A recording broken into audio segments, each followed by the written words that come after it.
नमस्कार। मेरा नाम भाऊ तोरसेकर। आप देख रहे हैं प्रतिवाद। दोस्तों, ये भाऊ तोरसेकर का हिंदी यूट्यूब चैनल है। जो मुझे हिंदी में सुनना चाहते हैं वो कृपा करके प्रतिवाद को ज्यादा से ज्यादा सब्सक्राइब करें। अब मैं आज जिस विषय पर आपसे बात करने वाला हूँ वो हमारा महाराष्ट्र का, भारत का नहीं है बल्कि विदेश का है। आपको मालूम है, पिछले 3 दिन पहले, 2 दिन पहले अमेरिका में राष्ट्राध्यक्ष पद का चुनाव हो गया था और उसके नतीजे भी सामने आ गए थे।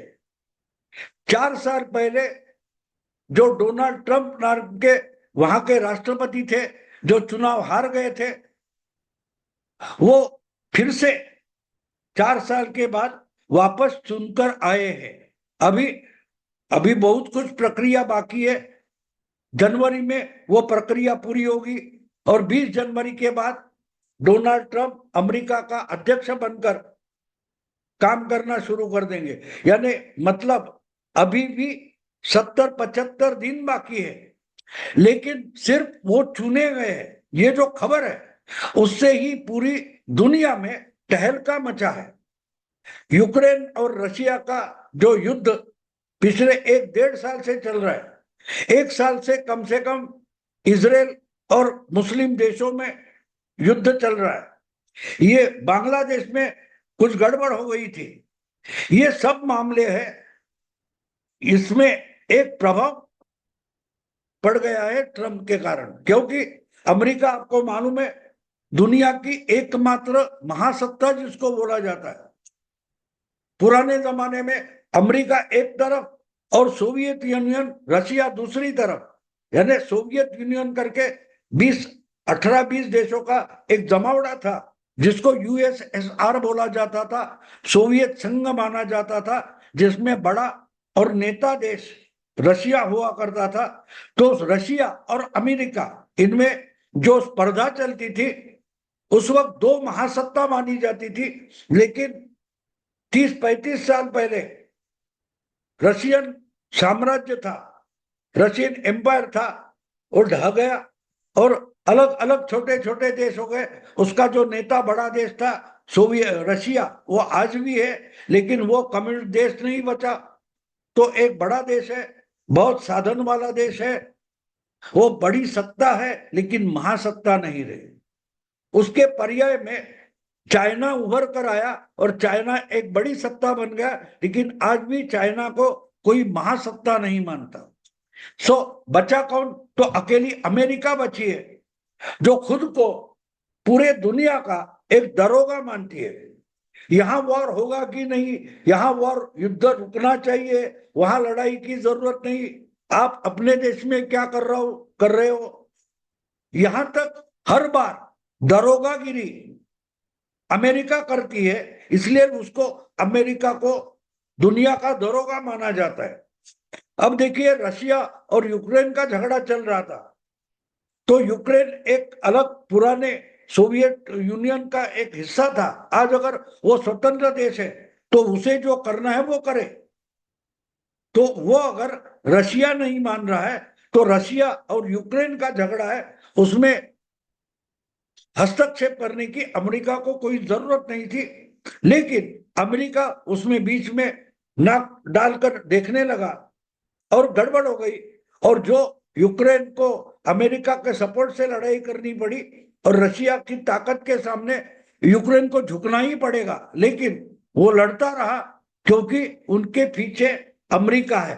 तो एक तरीके से यूक्रेन रशिया वॉर में अमेरिका और रशिया यही लड़ाई चल रही है और यूक्रेन उसका प्रॉक्सी बन गया है।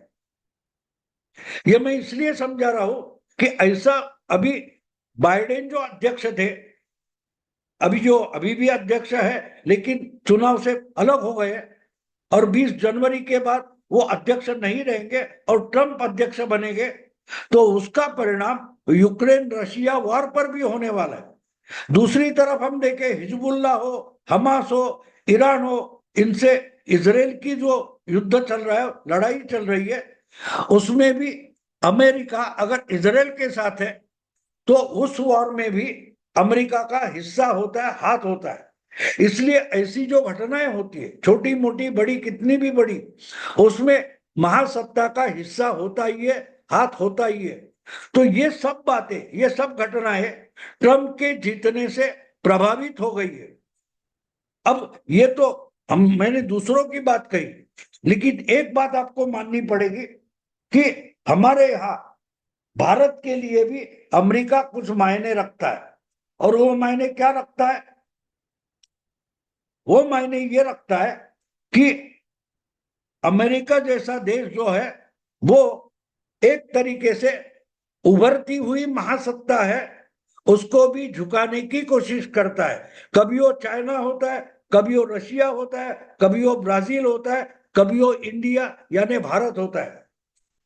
पिछले 10 साल में मोदी जी ने जिस ढंग से राजनीति की है, देश के अंतर्गत या देश के बाहर जिस ढंग की राजनीति मोदी करते आए, और जो आर्थिक प्रगति मोदी जी ने करके दिखाई, उसके बाद दुनिया भी भारत का लोहा मानने लगी है।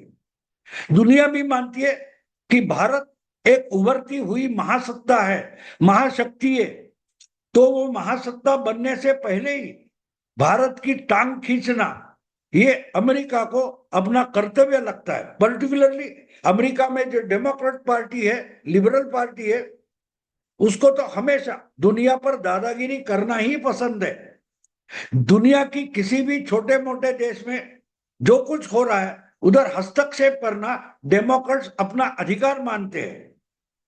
और ट्रंप जैसा नेता या जो रिपब्लिकन होते हैं, वो ज्यादा से ज्यादा अपना देश यानी अमेरिका शक्तिशाली हो, तगड़ा हो, इस पर प्रयत्नशील रहते। और इसलिए जो बाइडेन अध्यक्ष बने और देश का संतुलन बिगड़ता गया, इसलिए तो रशिया और यूक्रेन वार शुरू हो गया और लंबा खींचा गया। इसीलिए तो इसराइल, हमास, हिजबुल्ला, ये वॉर लंबा खींचा गया। लेकिन आज अगर हम देखते हैं तो उस पर परिणाम होगा, तो भारत के लिए भी एक अलग से परिणाम होगा। आपको मालूम है कि अपने चुने जाने के बाद डोनाल्ड ट्रंप ने इमीडिएटली एक बात बोल दी कि मोदी मेरा दोस्त है। वो जो आभार का भाषण दे रहे थे, डोनाल्ड ट्रंप के आभार के भाषण में मोदी मोदी मोदी घोषणाएं हुई, यानी जीत गए थे अमेरिका में ट्रंप। सामने भीड़ थी अमेरिकन लोगों की, जिसमें कुछ भारतीय भी थे।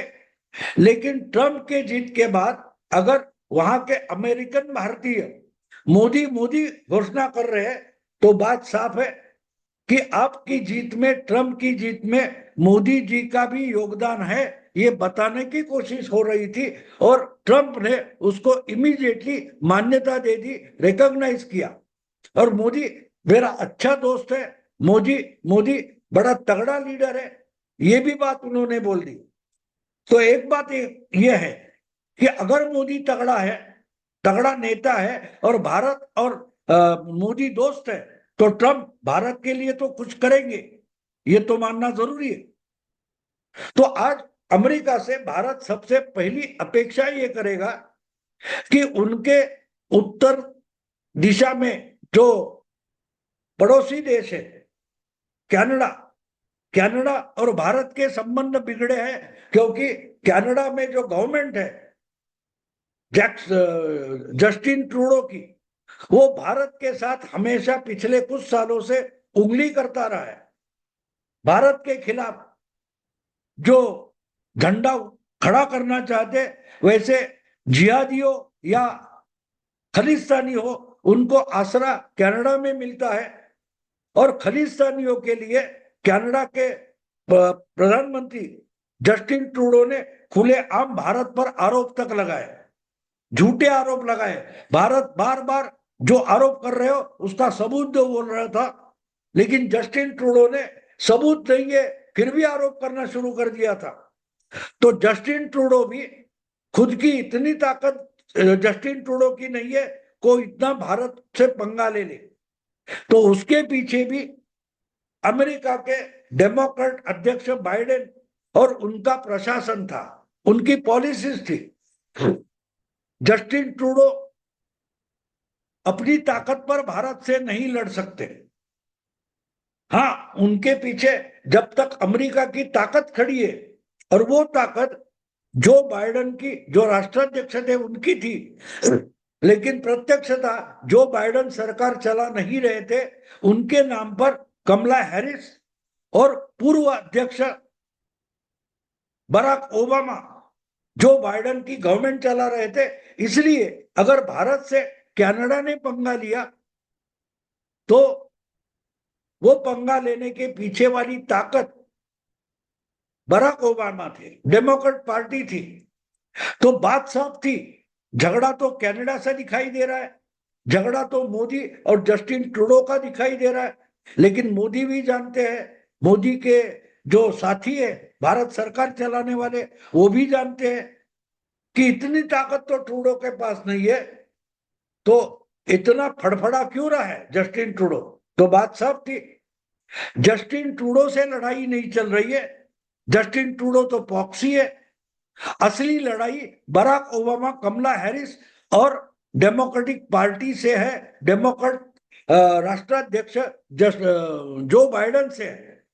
और इसलिए बात साफ थी, पिछले कुछ महीनों से, शायद एक साल से, कनाडा और भारत की जो लड़ाई चल रही थी वो दिखाई ऐसी दे रही थी कि मोदी जी कनाडा के प्रधानमंत्री जस्टिन ट्रूडो से लड़ रहे हैं, झगड़ा चल रहा है, पंगा हो रहा है। लेकिन जस्टिन ट्रूडो तो एक बहाना था। जस्टिन ट्रूडो कुछ करे तो मोदी उसको बिल्कुल तत्काल उत्तर देते थे। उन्होंने हमारे जो मुत्सद्दी होती है, राजनयिक होते हैं, उन पर अगर एक्शन ले ली तो मोदी सरकार ने भारत में स्थायी कनाडा के राजनयिक लोगों पर, अधिकारियों पर भी एक्शन ले ली थी, उनको भी वापस भेज दिया था। कॉन्सुलेट बंद कर दी तो उनकी भी बंद कर दी। तो ये जो चल रहा था वो दिखाई देता था कि भारत और कनाडा में कुछ चल रहा है। लेकिन मोदी जी साफ जानते हैं कि मेरा झगड़ा जस्टिन ट्रूडो से नहीं है, मेरा झगड़ा या मेरी लड़ाई सीधे सीधे अमेरिका से हो रही है। कनाडा को आगे करके, जस्टिन ट्रूडो को सामने दिखाकर मेरे साथ जो गेम खेल रहे वो बराक ओबामा है, कमला हैरिस है और डेमोक्रेटिक पार्टी का राष्ट्रीय अध्यक्ष है जिसका नाम जो बाइडेन है। तो बात साफ थी, मोदी जी जिस ढंग से लड़ाई कर रहे थे तो उनका निशाना जैसे दिखाई देता था कि जस्टिन ट्रूडो पर है, लेकिन जस्टिन ट्रूडो तो एक बहाना था। मोदी का असली निशाना जो बाइडेन यानी अमेरिका की डेमोक्रेट पार्टी थी, उसकी सत्ता थी। जब तक डेमोक्रेटिक पार्टी सत्ता से बाहर नहीं निकाली जाती तब तक कनाडा ऐसी ही मस्ती करता रहेगा, भारत को छेड़ता रहेगा, ये मोदी जानते थे। इसलिए जो बाइडेन को सबक सिखाने के लिए उसके खिलाफ जो प्रेसिडेंशियल लड़ाई होने वाली थी उसमें तगड़ा उम्मीदवार अगर डोनाल्ड ट्रंप है तो उसकी ताकत बढ़ाना मोदी ने आवश्यक माना, और अपनी जितनी डिप्लोमेटिक ताकत है उसके साथ साथ अमेरिका में बसे भारतीय और हिंदू, उनको भी डोनाल्ड ट्रंप के पीछे लाकर खड़े करने का प्रयास मोदी जी ने पिछले कुछ महीनों में किया था, और उसका फायदा डोनाल्ड ट्रंप को मिला है। और डोनाल्ड ट्रंप खुले आम मानते हैं। कुछ तो बातें ऐसी है कि मानो मोदी ने डिक्टेट किया और वो मानकर उसी ढंग से डोनाल्ड ट्रंप बर्ताव भी करते थे। जिस ढंग से बांग्लादेश के हिंदुओं पर अत्याचार हो गया तो अमेरिका चुपचाप बैठा था, अमेरिकन सत्ता चुपचाप बैठी थी, अमेरिकन अध्यक्ष जो बाइडेन कुछ भी बोल नहीं रहे थे। वहां डोनाल्ड ट्रंप जो अध्यक्षीय चुनाव लड़ रहे थे उन्होंने सीधे सीधे हिंदुओं के समर्थन में, बांग्लादेशी हिंदुओं के समर्थन में वक्तव्य दिया था, जो काम वहां के अध्यक्षों को करना चाहिए था। जो बार बार भारत में कुछ सिखों के बारे में हो, कुछ मुस्लिमों के बारे में हो या कुछ आदिवासियों के बारे में हो तो बकवास करते हैं अमेरिका के राजनयिक या डिप्लोमेट। लेकिन जब हिंदुओं पर बांग्लादेश में बुरी तरीके से अत्याचार हो रहा है तो चुप बैठ जाते हैं। तो ऐसे वक्त अगर डोनाल्ड ट्रंप अध्यक्ष या चुनाव लड़ते लड़ते हिंदुओं के समर्थन में बात करेंगे तो अमेरिका के हिंदू और भारतीय उनको वोट करेंगे, उनके साथ चले जाएंगे। ये मोदी ने ही बोला होगा और डोनाल्ड ट्रंप ने वही किया जिसका फायदा उनको हो गया। आज अगर डोनाल्ड ट्रंप जीते हुए दिखाई दे रहे तो उसके पीछे हिंदुओं की, अमेरिका में बसे हुए हिंदुओं की बड़ी ताकत है। और अगर डोनाल्ड ट्रंप जीत जाते तो अपने आप कनाडा के प्रधानमंत्री ट्रूडो की ताकत खत्म हो जाती है। ये भी मोदी जानते थे, ये भी मोदी जानते थे।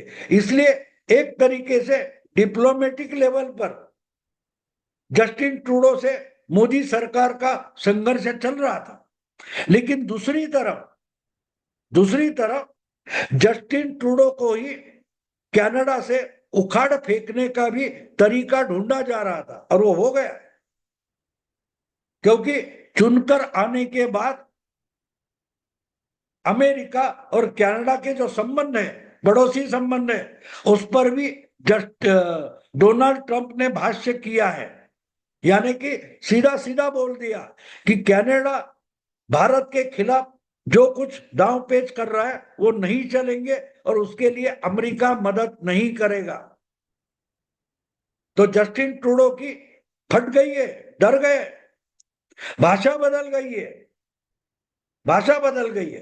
क्योंकि अब जस्टिन ट्रूडो को समझ में आ रहा है कि वो एक कठपुतली था, जो बाइडेन और डेमोक्रेटिक पार्टी कठपुतली की तरीके से उसका इस्तेमाल कर रही थी। अब अगर जो बाइडेन और डेमोक्रेटिक पार्टी अमेरिका में सत्ता में ही नहीं रहेगी तो जस्टिन ट्रूडो दादागिरी किसके बल पर करेगा?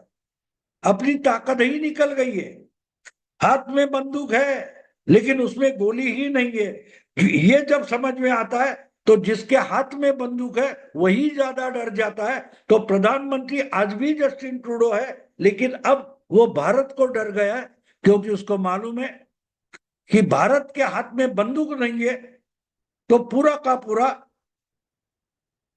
डोनाल्ड ट्रंप नाम का मिसाइल उसके हाथ में है। तो बात साफ है, मोदी जी जिस ढंग से गेम करते हैं, राजकीय गेम करते हैं, राजनीतिक गेम करते हैं, तो उनकी आइडिया साफ होती है।